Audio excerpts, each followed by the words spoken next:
Ideas. I'm Elaine Smitha. We have with us a ufologist, Ralph Meany, and he lives in the Pacific Northwest area. And I had met him several years ago when Richard Hoagland was here, and we actually sat across the table eating a dinner after Richard had given a presentation. And Ralph and I became friends, and all my times of trying to get him to come down here before had met with no answer at the other end of the phone. So this time I managed to get to him. So we're going to have him tell us about his extraordinary experiences, and he has had many extraordinary experiences. He has had all kinds of contacts, rides on alien spaceships, and paranormal experiences, and this is going to be quite a show. Join me in welcoming Ralph Meany. Thank you. I'm glad you're here, finally. Finally, yes. We had so many times trying to get together and didn't work. You started off as a child with having weird experiences? Yes. My first one was May or June 1941, when my mother was pregnant. With you? No, with my sister. No. I was born in 1937. So I wasn't quite 4 years old yet. Okay. Because I was born August 12th, which is a strange date. August 12th is the Montauk Project and a lot of others. That's true. Yeah, a lot of other things that NASA does and the government does on August 12th. That's true. Which I've noticed lately. I have too. And my mother had to go to the drugstore to get something for medication of some kind with my father. We're in this little coupe with a rumple seat in the back, back in the 30s, something of the 30s, and I went with them, and they come out of the store. We all come out of the store, and the drugstore, and I see this plane writing Pepsi Cola in the sky, which the noise of the plane caught my attention. That's off to the right. But off to the left, I see this huge word piece written in the sky. Really? I mean, it's gigantic in size, and it was a pencil writing the word. And my mother said it was a word piece. My father said, "Piece? That's interesting. This is before the war." Oh, that's weird. And we looked at it and watched it, and I never forgot it. Was this when the planes used to write? It's like a plane wrote. Plane writing in the sky. Yeah, but this wasn't a plane. This was a pencil. A pencil-shaped object. And the plane was the size of a dime, and this was the size of a baseball bat. Interesting. In size comparison. Wow. It was huge. And right away, UFO. It's an unidentified flying object. Then, and just recently, I was talking to a retired lieutenant colonel from the Air Force.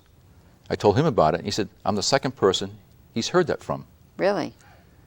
Over where the war is now, I think he said it was 8 years ago, approximately, the same thing happened over there. The word "peace" was written in the sky. Interesting.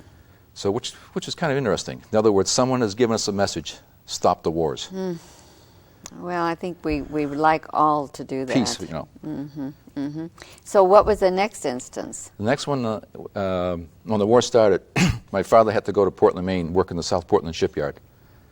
He was an FBI agent at the time. Really? As far as I know. I saw his badge, so I know. And we lived outside of Portland, had a farm, 3-acre farm, because we had to grow our own food, victory gardens and stuff. And yes. In my bedroom, which is on the southwest corner of the house, from 43 to 45, I kept on seeing holograms in the ceiling of a freight yard with cigar-sized objects coming out of the wall, traveling down, and going on the sidings. And like 4 or 5, one would park them, and another one would go back, bring them back another load, This went on every single day, rain or shine. Now this was a vision that you saw. This was not out your window. It wasn't out my window. It was in my ceiling. And you were laying down. Laying down the bed. My father even saw it. Really? We tried to figure out where it came from. We couldn't find out where it came from. It didn't make sense. But when the war ended, it disappeared. Really strange. Wow. And when the war ended, we moved just outside of Boston, a little town called Sherburne, Mass., which is next to Framingham, which is kind of 20 miles out of Boston. Mm-hmm. And we had an 18-acre farm. And a lot of strange stuff started happening in my life. But one of the strangest things is we're walking in the late 40s, to check the hay. We had horses, and we had about 22 goats, and we had ducks and geese and everything. And we walk along the edge of the apple orchard, which is about 300 feet from the road, the apple orchard, and between the apple orchard and the road was the hay fields. And our driveway went up the center of the property, and the house is 500 feet from the road. It was in the center, actual dead center of the property almost. And we're coming down from the north side of the apple orchard along the edge of the field, and I get this feeling I'm going to do something strange. And we got down near the driveway, and I told my mother and father, watch me. I'm going to levitate. You told him that in advance? Told them in advance. And I start running towards the road, and I just go up in the air, about 100 feet in the air. I must have been about 13 feet or 14 feet off the ground, and I looked down and I screamed. My God. I should have never screamed. That woke you up. The fear stopped me from doing what I could have been doing. Because the vision I had, I just would have traveled around the area in the air, above the treetops.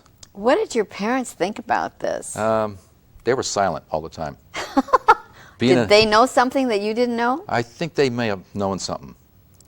But when I went to school, I was treated different from everybody else. The teachers... They thought you were weird, right? No, they didn't think I was weird. I was treated like I was someone like some royalty or president's son or something like that. Oh, really? Yeah. Really? Yeah. And your father worked for the FBI. That's what he supposedly did.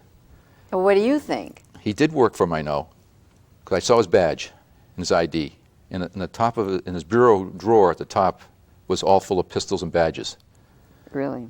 Even other government badges, and even state badges. And during the shipyard, he broke up the Communist Party strike back in '43. They tried to have a strike, and someone at midnight pushed him, and he fell from the top of the Liberty ship to the bottom and laid there for 7 hours. Oh my. And 15 or 16 months later, he's out of the hospital, perfectly healed. And what did your mother say about all this? She was silent on this stuff. Never said a word? No, never said a word. Very quiet. She took care of the animals and stuff, and he did all his stuff. Is your mother and father still living? My father died around '89, April, and my mother's still alive. She's 87 now. Does she ever remember? Oh, yes. Does she talk to you about it now? Yeah, every time I go to Florida for Christmas for 2 months now, she comes up with stuff I have forgotten about. And it's unbelievable, some of the things she talks about, unexplained things. Did she ever have any insights as to why you were gifted this way? No, she never did, because she's gifted somewhat too. It's like... Interesting. She used to fly with Amelia Earhart back in 1931. Really? She had her own Stearman plane. My gosh. And I have a photograph of her and Amelia Earhart in the 99ers Club from back then. Because she was into flying, and when she got married, she didn't do it anymore. Because she was in the family, you know. And this is very strange, some of the things that she even talks about. Like I have on tape, right here, where she tried to spank me and couldn't touch my body. If you want me to play it. Well, if our mics can pick it up. I could play it right here. Okay, try it. That was about me. Okay. We're naughty little boy. You need a spanking. And I tried to spank you. And I didn't get any further close to your body than 12 inches. Something seemed to be holding my wrist. Every time I tried to get down, it would stop me. Sorry. I couldn't hit you. That went on for about 5 minutes. You needed a spanking, but your angel wasn't permitting it. Evidently, he didn't think so. An angel didn't think so. That's what she took it as, an angel. I love it. And here they're having all this stuff about spanking kids, you know. Oh, golly, that's great. And it's good that you're getting this recorded, Ralph. that's what I'm trying to do. I want to go down there and have someone record everything on film for me of the things while she's still alive. Yes, I think so. Because she has some stuff that even down there they can't believe they witnessed. People have witnessed, you know. My father, I don't know why, he could never talk about this. Do you think that the government told him not to talk about it? I think so, because... or do you think he had connections with some other force. He had something because when we moved to Massachusetts, he ended up being the manager of Bartlett Tree, the tree company back there, for the Boston district area. He was in the tree business. At the same time, he was having meetings with an FBI agent sitting in the car in the driveway many times a month. So it was a cover. It was a cover. He's like, I led 3 lives almost. He was doing 2 jobs, and he was into politics. Anytime someone big came to the state, he was involved with he them? was involved. So how did you manage at school? I mean, did they treat you special? Most of the time, yeah. And did you excel in your studies? No. It's funny, too. I received a message back when I was in school in the early 50s or maybe late 40s saying to me, you don't have to know the English language. It's going to be a language of the past very soon. The whole world's going to speak one language. And what will that be? I don't know. That's what I was told. And I was told everything from the early, middle 50s up to 1998, what was going to happen to me. And did it? It did. I knew everything in detail, pretty much. Even who I was going to marry, where she came from, where she lived. And yet, it was funny, I dated all the ladies in that one area of a square mile. And she wasn't there. She happened to be in California instead of Boston area. When her mother died, she came back. Instead of me going to her to find her, she came to me. Wow. Which was very interesting. They figured, well, you tried all the other ladies. Yeah. You might as well try this one, right? Yeah. And I told her she's going to have 2 boys. We had 2 boys. I told her everything, you know. I knew I was going to be married 21 years before I even met her. Years before I met her in their 50s. And I didn't meet her till 1990, August of 90. So you just got married? I mean 90, I mean 70 rather. Oh, I was going to say. Not a couple decades off, right? I was about to. Yeah. What?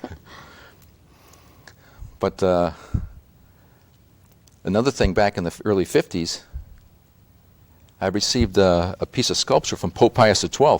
Oh, yes, you have it here. And Get why our did camera to and- pick this up. And why did the Pope Here, yeah. Let me hold it for you. send me this piece of sculpture? Golly. He sent it to Archbishop Cushing in Boston before he became cardinal. Wow. And he called my father and told him to come pick it up for Ralph Meany Jr. And we had it in our house in the wall for many years. Really? And it's 700 made. This is number 4. And it's got pure gold on it. Really? There's only 3 of these in this country Interesting. that it's known about. Well, I can see that it has the Vatican marking on the back here. That's pretty incredible. Why, you know? But you don't know why you got it? Don't know why I got it. Ah. I still don't know why today. I'm just trying to find that out, tracing back my history and everything else. Have you ever tried to contact the Vatican about it? Not yet. I think I'd start there. I got to find the right person to do it, you know. Well, they've got a lot of priests over there. Yeah. I'm sure somebody's in charge of that. My gracious. Then I have on tape here another strange thing happened about the same time in the early 50s. Mm-hmm. Plus, I was seeing UFO ships all the time back then. You still see them? Still see them. And what was funny, our property was in a triangle of power lines. Really? And to the north of Oh, us... interesting. Do you think you've got some cross current there? I don't know. I used to get 46 volts off them through my radio antenna on my house. Because I was in the shortwave radio and stuff, listening to the shortwave. Golly, Ralph. And the power lines joined across the road, and about a mile they went up over top of a hill. And I could see that from my house because of the clearing, the angle where I was at. And I used to see these lights up on top of the hill over the power lines almost every night. Very rarely you didn't see them. Oh, I've heard that that alien spaceships and entities draw energy off of those electrical lines, off of the power lines. And this one day I asked my father, I said, what are those lights up there? So he says, you stay here. And he got in his car, he went around the back road, got up to the top of that hill, came back and said, don't discuss this, you know nothing. Really? Dropped the subject. I knew for sure, but I had already seen ships over my house. And there was one over the General Motors plant one night, about 10 o'clock. maybe 1,000 or so, 2,000 feet above the plant. You could see the lights of the plant reflecting off the bottom of the ship. That was in 1956. Wow. And I was going to go get on my bicycle because I didn't have my driver's license because I was still in high school, and go up to the security gate and tell the guard about it. And I said, no, I better not. Mm-hmm. Just stayed there for some time. Really? Then another night, about 10 o'clock, I came out of the house because I heard helicopters. And I thought it was for some time I've been thinking it was 63, but more I go back and talk to my mother, it was around 57. Because I remember I still had a boat, sailboat against a pine tree, great big pine tree. I had to put a bottom on it, 14-foot sailboat. So wow. that was still, you were busy. That was still there. So I saw this triangular ship with a helicopter in each corner, a couple hundred feet above my house. And it just hovered there. Then it started heading northeast, very slow, probably, I'd say 30 miles an hour. Was there a pattern in the direction that these flowed? Yeah. They seemed to flow northeast. Because there was a, northeast of me, there was a Air Force base, small one, in Bedford, Mass. Then there was one up in Portsmouth, New Hampshire, which would be northeast of me, from where I was. Which they had seen ships over the power lines at that base too, drawing power. That was on the radio a lot, talked about back then. Did you have any idea of where they were coming from? No idea. Yet I'd see them, I said, oh, it's like looking at a crow flying around. It didn't excite me. Yet I knew what they were. Well, you were very comfortable with them for some reason. Yeah. And during the 50s, I got into doing hawks. In the hawks, I watched the sky all the time. That's what you said. And where I look for hawks and falcons, I spot ships too, because my eyes are in the sky, instead of looking down at the ground all the time like everybody else does. Mm-hmm. Mm-hmm. And I got into falconry, and I was training hawks and everything else to hunt and stuff like that. And for my high school science fair project, my senior year, I had planned 5 years ahead of time to document the whole life cycle of the hawk. I had photographed the eggs being laid, coming out of the eggshell, just barely hold his head up, right on through till it was full grown. And that's pretty impressive for a high school project. Yes, and the judges refused to give me first place. They said I couldn't have done the job. They said it was National Geographic quality. Oh. Because I did all the photography, I made all the prints and enlargements. I've seen some of your photographs. I'm very impressed with your photography ability. I had my own dark room in my house and everything, because I couldn't afford to have it done It really right. wasn't fair of them to make a judgment like that, that you shouldn't get it just because it was so professionally done. Yeah, but I had planned it. It took me time to do it. Uh-huh. How did you feel when they didn't give you first prize? It got me a little mad, but then where I had won second place, they put me in Worcester Polytech. They showed my exhibit there, which is a college in Worcester, Mass. Then I was put in MIT. Then I was on television for my first time, giving a talk on Channel 2 back there. Really? The education program in May of '57, which was really a surprise to me, because I had live birds in my exhibit. Wow, that's got to be impressive. And I never wore gloves with them. Did you ever get scratched? No, or? they wouldn't. I could put my hand out and they'd land on my hand and never dig their talons in. Really? But another strange thing happened on the farm.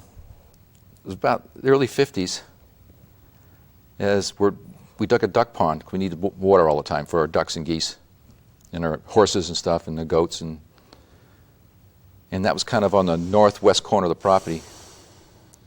So my father and I are down there, my mother, and we're looking over the pond, checking it out, make sure it's okay.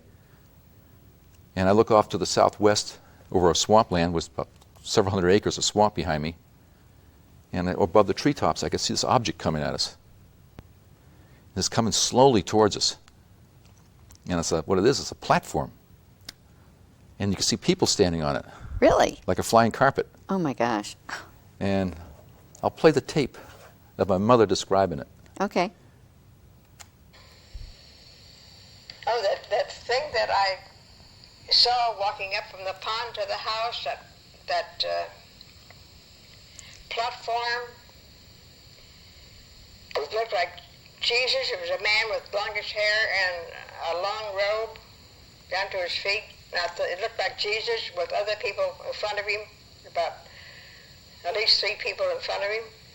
And I traveled along above till I got to the house.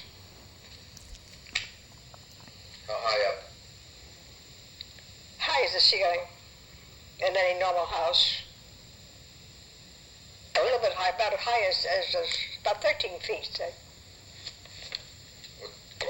We were down at the pond, all of us. You walked down the pond, and I walked up to the house by myself. And the pond's about 300 feet from the house. Well, this was 300 feet or so. say this was about in the middle of the driveway. Interesting.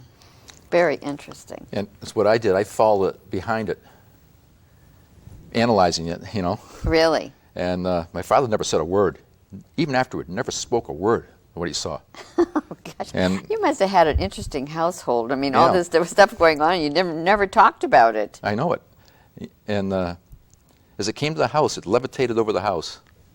The house is about a total of 3 stories high. It was a tall house, old colonial type.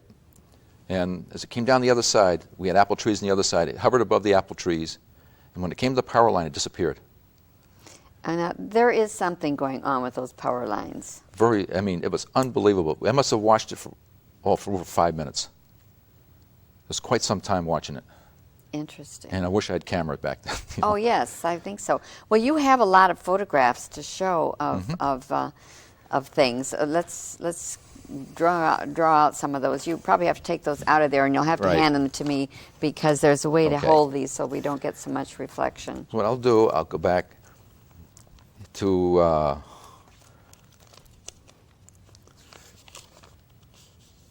1995. No, this is 1997. Okay.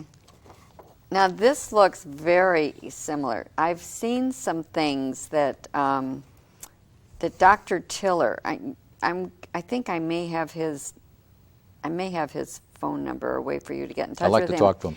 I think that you should, because he has a whole collection of photography examples of energetics of all kinds of forms, and this is really very interesting because this shows movement of energies. It's all interwoven. There's even faces on it, human faces or alien faces, which make it very strange. Yes, you and Dr. Tiller have got to get together. I'm surprised you haven't encountered him. I've been working with a Dr. Bruce Cornett back in New Jersey on this. Really? He's involved with the same thing. He's got lots of copies of these things. Okay. He's been getting from other people too. Interesting. Well, you talked about some healing that occurred. Yeah, I've done some healing for people, and there was a case of a woman had cancer, and I was with this woman's group I got invited to on a Monday night for meditation because of my strange things I do. Yeah. And this one night, they wanted to heal this woman. She was going to the hospital on Wednesday for a major operation. And we started a little healing ceremony, and all of a sudden, I'm starting radiating heat, tremendous heat around. Everybody could feel it in the room, coming off my body. I was like I was in an oven. I was so hot. She goes to the hospital Wednesday, not a trace of cancer in her body. Oh my gosh. Completely vanished. Wow. And I've done several cases like that. Really? And I've had cases where people's cars, like there was a bank manager of a bank in Totem Lake one night. I saw her car with a hood up, and I said, no, I'll help this lady, you know. So I pull over to stop and help her, and she says, oh, mechanics were on my car for an hour and 15 minutes, can't make it run. And the hood's open, and she's on her phone talking to her husband who's on his way, and I take my hands over the engine, just scan them across the engine. I said, okay, now start your car, and it starts right up. Oh gosh, Ralph. And a couple of months ago, I was down in Milton, down near Auburn there, at a thing on a Sunday, and this woman comes up to me and said, can you get my car to run? She's heard about me, you know. Yes, your fame is spreading. And the mechanics the night before checked it out. over an hour, and they said the fuel pump and the gas tank is gone. I said, okay, I don't care. So after we had a brunch, a salmon feed, you know, and a buffet thing, and then we went out, about a dozen of us went out afterward to watch me. And I opened the hood up and I scanned over it. I check it, I said, something's funny. I said, crank it over, battery's almost dead. So I take my little flashlight, Yes. which has been witnessed before by other people, and I shine the flashlight on the positive terminal on the battery, Yes. shut it off, take it out, put my hands over the car again. And I said, okay, now start it. And the thing just cranks over and fires right up. That's amazing. Just like it was fully charged. That's amazing. I said, idle it for about 15 minutes at a high idle, and you'll be able to drive home. And she went to a church sermon that afternoon at 2 o'clock, and she drove it home. Next morning, she gets in to start it, it won't run. Uh-oh. They towed it to spent $40 to tow it to the shop she deals with in Renton, and they found the fuel pump was absolutely no good, completely gone. I don't know, Ralph. You're amazing. Well, let's get some more pictures out here. While you're looking for a picture, I pointed this out to you, but some of our viewers may not know about this. There's a book called Extraterrestrials Among Us, and on page 29, there is a text of an ET law, and this apparently is an executive order that, and it says that this part establishes NASA or NASA policy, responsibility, and authority to guard the Earth against any harmful contamination or adverse changes in its environment resulting from personnel, spacecraft, and other property returning to the Earth after landing on or coming within the atmospheric envelope of a celestial body, and B, security requirements, restrictions, and safeguards that are necessary in the interest of national security. And so this has to do with individuals who may have been contacted by any alien forces, and they're sort of laying down that people who do this, I guess, are quarantined or whatever. I don't know, but there's so many people who have had these sightings that I don't see how they could possibly enforce it. But I think it's interesting that they had something on the books for that, and you had not heard of that. Oh, I've heard of that in the past, yeah. Mm-hmm. So I thought that was kind of interesting. That book I'm not familiar with. That book, mm-hmm. That's the only thing. Yeah, interesting. Okay, what do you have here? This is back in December 3rd of 1995. Mm-hmm. I went down to my mother's. Got down there the 2nd. In Florida. In Florida, in Port Charlotte, Florida. And the first thing she told me about, she was seeing this object for 3 weeks shining a beam of light in her bedroom every night around 3 o'clock, every single night. Interesting. And the local people in Port Charlotte said, oh, that's the North Star. The North Star isn't south towards Fort Myer. No. You know, down towards the Gulf, tip of Florida and everything. No way. And she got me out of bed at 3 in the morning, and I went out with my 2 Nikon cameras, an FA and an F3 with my telephoto lenses, and even my normal lenses. I could see this round object, bigger than a harvest moon. Just see a ring. So this is a pure white ring, almost like an eclipse. But on the bottom, it was shooting a beam of light directly at her bedroom. Interesting. And I estimated, looking at the map, it was maybe 5-6 miles away. And so this is a photograph of that? I tried to take a photograph of it, and my camera locked up immediately. I had it on automatic. And so I laid the camera down, and the first thing I did was put my hand over the lens and put a lens cap on it in case I got something, so I wouldn't overexpose. Then I pulled the other camera up. I tried the same thing happened. I said, something's funny here. This is real. They don't want me to photograph them. Then I come back to Seattle here, and I get this picture on my film. It's amazing. But the next night I went out, she got me up again. We went out. And I tried to work the cameras, and they wouldn't work again. And all of a sudden a cloud covers it, and yet the sky was clear. Interesting. Cloud came from absolutely nowhere. So why do you think they don't want you to photograph them? I think they were just teasing me. Ah. So you have another photo. Is this another? This is another one here. This is taken These are beautiful, by the way. on December 28th at 9:40 in the evening. This is really funny. Where was this taken? Fort Charlotte, in my mother's house. Same place. With your mother's. And I went out. No, what we're doing, we're watching the X-Files. Oh, And it was 9:40. She always likes to watch the X-Files. And I had this loud ring in my left ear. And I didn't say anything. Then she says the same thing. She had this loud ring in her left ear. And I said to her, there's a UFO ship over the house. is that what that means when you have a ringing in your ear? To me, that's when I get all my pictures. Really? Because I've had ringing in my ears too, And, but I didn't know what it was. Then I had my camera pre-set up for nighttime in case I saw something. This time, instead of using electronically, I used manual. I set my camera at a 15th of a second exposure and f4 on the lens. So I get a voice message says, go outside and take 2 pictures only. A woman's voice in my head. This is clear as day. So I get up, I go grab the camera, go out the door, and I look up in the sky directly over the front door, and I see the Palladian stars. I go, click, click. That's all I did. Then I said, I'm going to take 4 more. So And your camera froze up? no, it didn't freeze. I rotated around, took them different directions, and the film's blank, those 4. And the first 2 pictures, that was number 1 in the roll of film. Oh, my. And this is number 2, and it even shows a figure 8 up in the upper corner here. Oh, yes. And some people saying, I don't know if the camera can pick this up. It's pretty dark. people were maybe saying, so. you're shaking, but there's 7 UFOs in it, doing zigzags. Really? And they start from the edge of the paper, the film here, all the way down to almost the middle, and doing all zigzag, even figure 8s in each one. So that's what these are? That's what these images are? That's what they are. Gosh, this is incredible. And yet it's perfectly centered in the picture. And yet I could not see them with a naked eye. Ah, amazing. You're amazing, Ralph. Well, now you've got some spaceships, don't you, to share with us?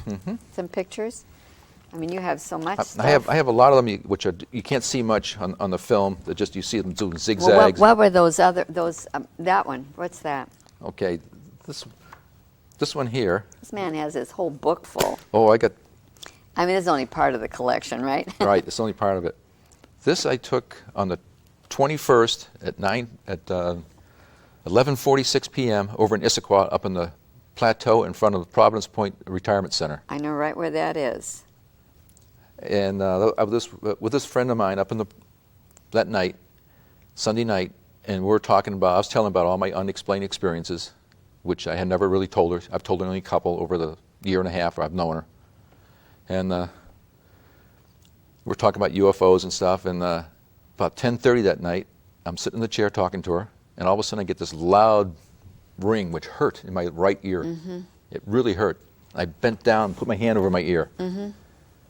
And I said, there's a ship over the house. I know that right now. So in the minute, about 20 at 12, she says that she wants to go to bed. She's tired. So I go leave, and I get in my van, set my camera up immediately before I even turn the key on, Oh, gosh. because I keep it next to me all the time. Gosh. And I put it on manual. Daytime it's automatic. Nighttime it's manual. And I set it for 1/8 of a second. And I had it at F4. So I go out the east gate of the retirement center, and I take a right, and I go down. The road swings around down to go down the bottom of the hill. And I pass the south gate, and I pull over and stop. And I get out and I guess I took 3 pictures. The first one, nothing on it. The second one, I get this object. And the third one was nothing. Then I left. Then this past week I went back. We had a nice clear night to try to duplicate it. It was no moon. And the minute I got there, about 5 minutes or so, the police show up. Get out of here. Really? Yeah. Get out. He followed me up, so I couldn't get any pictures because he had his lights on. Uh-oh. But he shut them off, and I tried to take something, nothing, because I knew something was there. Because I already I was notified that there would be something, but that upset that. Well, you told me earlier that you have been aboard a craft. Right. I want to hear about that. I have, this was back, I'm trying to think, was it 87, I believe. I was over in the Orcas Island, And it was during the day. I had this. I get these psychic visions. They come back to me. Some are in advance of the future, and some are current. And this one showed up where I saw myself in a UFO. It was a round disc. I could look out over 180 degrees out the side of it. I could see the sky almost above me. And I could see this round tubular shape behind me. I must have been 8, 10 feet from the outer edge. And it was kind of hovering over this area. And the clearing was shaped like a letter K, like it was like a power line clearing or an oil line clearing, you know. And we're right in the V part of the K. And I see this bird coming with 4 wings, giant bird, bigger than, let's say, a small plane, like a Piper Cub or something like that. It was much bigger than that. And this bird has 4 wings, a long neck. You're talking about a live bird? Live bird, flying. It had 4 people on it, dressed like we are, in our clothing. You mean riding it? That Riding sounds like something out of piggyback. fairy tales. Right. Then off to my left, another one comes with 2 people on it. That's really bizarre. And there's another person standing next to me, and 2 of us are analyzing this. I said, this is really strange. And the sky was pink, and the trees were nothing like here on Earth. No comparison. They're real close together, extremely tall, and there was no branches on them. It was only in the top of the tree. It was like evergreens. And I made the comment, you need a flashlight to go through the forest. It's so dark. Interesting. It was very dark in there. So, do you think you were on another planet? I think so. And I've run across other people who have had the same vision. Really? A woman in Montana who saw the same thing with different types of birds and animals. Do you have any idea where that might be? No idea. Absolutely no idea. Do you have any idea where these vessels are coming from? No. Are they ours? Are No, United States they're not government? ours. They're not ours. It's like I was seeing them back in the late 40s, in the 50s. We didn't have the technology back then or the materials that do this kind of stuff. Well, at least that we know of. Even that we know of. Really? Because the metals we have even today still aren't really capable of doing what these ships do at the speed they travel. They go beyond the speed of light. Well, yes, I'm sure that's true. To be able to go from planet to planet, you know, and travel the universe. There's no way they could. Well, they have captured some of those ships, Right, yeah. and they're doing some back engineering. Back on engineering. Those things. That's where we're getting a lot of our technology today. And like when I was back in 1971, this is another strange thing. After I had met my wife, you know, to be, I had a race car team. I was running two Porsches at Daytona, which I took 8th overall and second in my class in one of my cars. And then the next race was Sebring, but in between Daytona and Sebring, I came home from my shop about 12:30 every night because I had a crew working for me. We would do regular production work of the streetcars during the day. Then from 6 o'clock on till midnight was the race car. So you were playing around with racing cars? Racing cars, yeah. Day and night? Daytime was streetcars. Yes. For people, customers, to pay the bills. Oh, what do you mean? You were repairing them? I was repairing. I had a Porsche repair shop. Oh my gosh, no wonder you know so much about vehicles. And this one night I come home before 12:30. I get cleaned up, I get in bed. She liked her bedroom pitch black. And she said to me, "Oh, you got your watch fixed." I said, "I don't have a watch on." And I look at my wrist, there's a diamond watch, 36 diamonds sparkling in my wrist. And it wasn't yours? I couldn't feel it, it wasn't mine. I'd never seen it before. You couldn't feel it? Couldn't feel it. And we look at the time on it, she and I, and it says 25 to 1. We look at the clock at the same time. Was this a real watch or just a hologram? It was a hologram. It was a hologram? It's a hologram. Amazing. Then I said, turn the light on. Disappears. Well, yeah, well, it makes sense if it's a hologram. I would think so. If the light went on, it could maybe... But I see holograms during the daytime. Do you really? Oh, yes. Gosh. And then I said, turn it back off. Didn't reappear. Then 3 days later, An associate of mine gives me that watch, exact watch, Oh my. was on my wrist. Oh my. Ex- Why did he give it to you? He didn't need it. It was given to him, I guess, and I needed the watch, so he gave it to me. Did you tell him about what you had seen? Oh, yes. After. Before he gave it to you? No. I never told anybody. Just Oh, that is really wild. Here, this is wild. I don't know, Ralph. Do you have a lot of friends? Yeah, I got quite a few. I think you're, I this is amazing. Look at this watch. still have it today.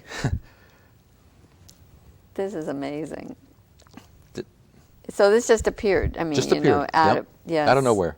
And here I get it as a gift 3 days later. That's amazing. In the box. That's amazing. Brand new.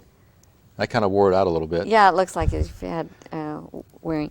Now, do you have some pictures of the anything other than? I mean, do you have clear pictures of what the vessels look like at all? No, this is the closest they've come to me right now. Really? Where I can get a picture of this last. But they communicate with you. They communicate, And it's telepathic. It's all telepathic. They tell me things that happen, what's going to happen. Like, somehow I'm able to predict things to the exact minute, which I don't know if any psychics can do. Wow. And what's going to happen. Well, have they told you anything about what's going to happen to the United States? Or, I mean, I've been seeing stuff which isn't nice. Really? I don't see many people. I don't see any cars hardly at all. Really? Everything is run down, destroyed, just about.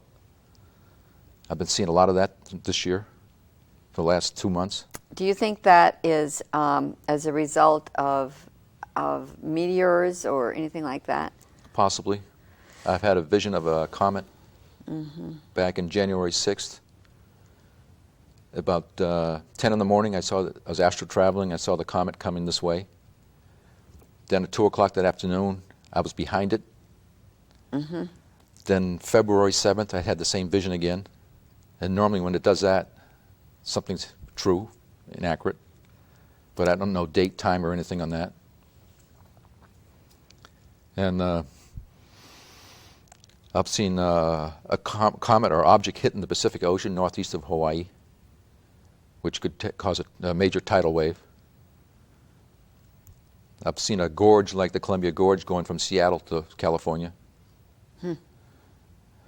In full detail. All these things, I see them like I'm watching video. Interesting.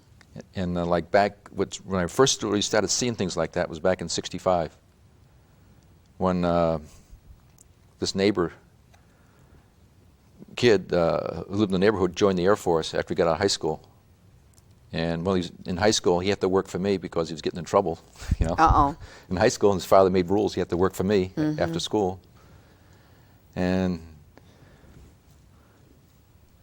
when he joined the Air Force, he went to Texas. And his brother comes over and tells me at my shop and says, because I had my shop at my house, he says, Tommy's coming home on a 10-day leave. And I said, oh, don't let him get on a motorcycle. He said, why? And I said, he's going to get killed on this certain Thursday when he's back Oh my gosh. at 4:37 in the afternoon. And I had witnesses around me all the time when this happened. I told him. Oh my gosh. Oh, Ralph. And Terrible responsibility. I told his parents. I went back to his brother many times. And I told him when he came back, don't get on a motorcycle. And this one day at my shop, about 4 o'clock, I told my customers, I had about 5 of them standing there. And one's a well-known doctor now who went to Harvard Medical, who was stationed here in Seattle at the Children's Hospital for 20 years on diseases, infectious diseases. Now he's back in Boston. He went back a couple years ago, and exactly as I said happened. What I did, I saw. He went anyway. He went anyway, and He was going to challenge this because he didn't believe it. no, he just ignored me. They thought it was just, impossible. No one could predict things like that. And it did happen, and 2 of my customers went up there and saw it, and I never saw them again. I scared them. And the Air Force came and investigated me after that, because I could astral travel and see things into the future so well. They wanted to hire you, did they? No, they wanted to know how. They actually wanted to know how I did it, and I couldn't tell them much. I said, "It just comes to me naturally," because I could see myself flying above him as he was riding on the motorcycle, looking down on him like I was a bird, or a helicopter flying above, just like I was a bird, really, just above the treetops. Why do you think that would happen to him? You know, I mean, have you ever thought deeper than that? No, never could figure it out. He was a great kid too. Do people come to you to do psychic readings? I don't and do that. things? You don't do any of that? No, these things, like one of the latest one was, they had one at Sebring, Florida in 1971, because I was attracted by the press because I had my co-driver in one of my cars was Pete Conrad, the astronaut. Oh. Like, You have a picture there? I got, it's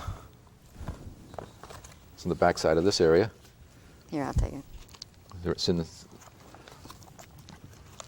This one here? right, this one here. It's all that shiny effect will affect Which one? There's Conrad's all newspaper clippings out of the Tampa well, newspaper. we can't read it. We can just maybe pull it up for verification here. So the press were around me quite a bit, and where I started 28th on the grid and 29th, and both my car numbers were 28 and 29. Oh, interesting. And after it was a 12-hour race, after 7 hours in the race at 6 p.m., because it starts at 11 a.m., the reporters all came to interview me from all over the world. There's at least a dozen reporters. Oh my gosh. From Japan, Germany, and Europe and everything. And, Wow, what a legacy. And one of them asked me the question, how am I going to do against a competitor of mine from New Hampshire? And he was running, I was 8th overall, and he was like 13th or 14th at the time. And I told him, 9:37, this is 6 p.m., it's going to be in the pits. Well, his left front brake disc broken in his car. And I saw myself standing there, even though I'm talking to these reporters, in his pits, watching this happen. Oh my gosh. And at 9:37, exactly as I said, to the minute, the car comes in the pits. Okay, now some people would probably say that maybe you were causing this through your mind. That's what I heard. It was they had it in the papers analyzing me for 2 days down there. I heard from an astronaut told me this back in the early '90s. I meant in Seattle here. He told me Brian I don't O'Leary? recall his name. Brian O'Leary That wasn't him. or Edgar Mitchell. They read about me in the paper, and this astronaut was at Sebring that same race Oh, really? at the time when he was younger, before he became an astronaut. Oh. He and his father went to the race, and he said they thought I sabotaged the car, everything, and they decided it was impossible for me to sabotage because they researched. Amazing. Then I had a friend of mine I've known since 1970, this German gentleman from Boston. He works for a Japanese company. And was it when they had the Kobe earthquake that year? Was it 95, I think? I don't remember. I've forgotten just what year it was, but he called me up about the 4th of January and said, I'm going to Japan. I said, just like, don't go, instantly, on the phone. And he said, why? And I saw myself again, hovering over Japan. I could see the outline of the island as I'm talking to him. And all of a sudden, I'm standing in Kobe. I knew the name of the city. I said, there's going to be an earthquake here. It's going to be 7.2 on the Richter scale at 5:47 in the morning. And it gave him the exact minute. You know, Ralph, this sounds a little like the remote viewing that we've been hearing a lot about. Yeah, I think that's what the Air Force started doing after they interviewed me back in '65. Started researching it. Because it didn't start, remote viewing start to sometime after '65. Well, it's a label, though, you know, Yeah. and the phenomena has been done a long time. It's just that they gave it a name. Right. And that's been popularized. So, but up until that point, they were still doing it, but it was... But I go places and see everything to the minute into the future. How many other people do you know who've done this? I don't know if anybody has done it to the minute. I've asked. That's pretty precise. And like to know what it is in the Richter scale. And I even told him what buildings are still standing. There's several buildings. And I said it looked just like Hiroshima hit. It's amazing. He couldn't believe it. He went, and he left there 4 hours before it happened. He was flying back to Boston. Really? Yeah. And then he calls me up in Boston and said, how in the world did you ever know that in such detail? Yeah, because it's not like you're going there physically. No. I can be here and be there at the same time. Of course. Bilocating. Like I could be talking to you Right. and be down in L.A. or over in Germany or somewhere, the same time. It's unbelievable, really. And does the government bother you at all? No, they did bother me one time. They came to me and told me to keep my mouth shut. And I told them the First Amendment, freedom of speech, everything. I said, you have no rights. I have my rights. Leave me alone. They never bothered me again. Really? Do you think it's because you stood up to them? I could be. I had no fear in them. Well, they want to impart fear. So Right. if you're fearless, Which I am. then they can't control you. That's another thing I get. I get these tests. I'll be asleep at night, and my dreams will be put me through fear tests. Like I'll be in a car out of control with some crazy friend of mine going wild, on the highway on ice or something like that, and I just have to sit there and be fully relaxed. If I fail, they put me through another test immediately afterward. Interesting. So I have no fear. And I think that's why I see all these UFOs. I know I've seen hundreds. There was one day in Bellevue, not Bellevue, but Woodinville, a couple of years ago. It was 11 o'clock there, sitting at where QFC is now, and I was doing some paperwork, waiting for noontime. And I see 4 of them fly right over my van, going Really? south. And the wind's blowing from the southwest, very strong wind, and dark clouds, broken clouds. They get down a couple of miles south of me. I'm watching them. Only if I had a video camera. That's what I need, is a video camera, camcorder. And all of a sudden they turn sharp left. Then all of a sudden I see one more fall in from the west, come in behind. Then I see 6 rows of 2 in formation behind them, 17 in all. Oh my gosh. Yeah, you do. You need some other kind of equipment. And this past year when I was down in Florida, I received messages, go get a video camera. And I'm looking around for the best deal on one, something professional. I got to have professional. I cannot have amateur stuff. Because the pictures are so unbelievable. Right. Now, have you had conversations with these entities at all? I've had spiritual conversations, yes. Do they ever say that there's anything to life after death? They never mentioned it. But back in October of '95, I had over an 8-minute conversation where my radio went dead, and I couldn't get anything on my radio in my van, on my way to work. And I played with all the stations, couldn't get anything, AM, FM, nothing. Then all of a sudden I see this woman appear on my dashboard, over my windshield in a hologram. And she says, Ralph, I have someone to introduce to you over my radio. And introduces this person to me. And he's sitting on a stool with a white robe on and identifies himself As? Jesus. And he told me I had a shield around me and protected. It was like one time when I was 5 years old, I'm cutting the rope like this, which is wrong, and the knife goes in my eye. Didn't affect my eye at all.